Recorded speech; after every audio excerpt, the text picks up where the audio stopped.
ওমরে ফারুক রাদিয়াল্লাহু তাআলা আনহু খেলাফত চলতেছে। ওমরের অর্থ মন্ত্রণালয়ের দায়িত্ব, বাইতুল মালের জিম্মাদার তখন বানায় দিলেন আবু উবাইদা ইবনুল জাররাহ রাদিয়াল্লাহু তাআলা আনহুকে। তিনি বাইতুল মালের জিম্মাদার। ওমরের খেলাফত চলতেছে। একদিন ঈদ আসছে।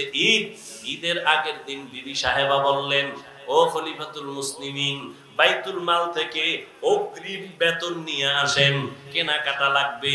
যদি আপনার আমার লাগবে না, সন্তানের লাগবে, টাকা দরকার। ওমর চিঠি লিখলেন আবু উবাইদা ইবনুল জাররাহ রাদিয়াল্লাহু আনহুর কাছে চিঠি লিখলেন, আমার অগ্রিম বেতন 1 মাসের দিয়া দাও। আবু উবাইদা ইবনুল জাররাহ চিঠি পাইয়া কান্না শুরু করলেন। তিনি আবার পাল্টা চিঠি লিখলেন ওমরে ফারুক খলিফাতুল মুসলিমিনের কাছে, খলিফাতুল মুসলিমিন, আপনার বেতনটা আমি অগ্রিম দিব। আমার 2টা প্রশ্নের জবাব আগে দিতে হবে। 1 নাম্বার প্রশ্ন, চিঠি লিখছেন, 1 নাম্বার প্রশ্ন,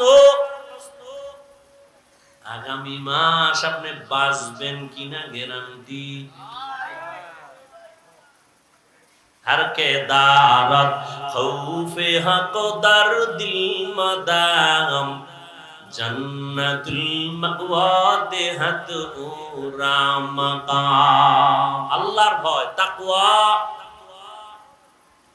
আল্লাহর ভয় তাকওয়া।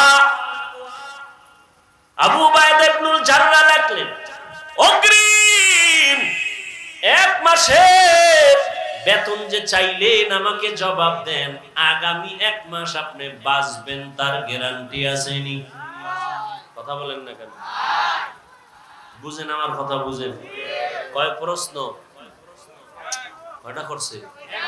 দ্বিতীয় প্রশ্ন,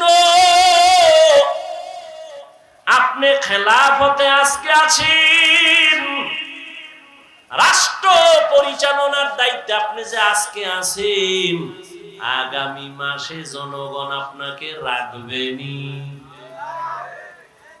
কথা বুঝেন?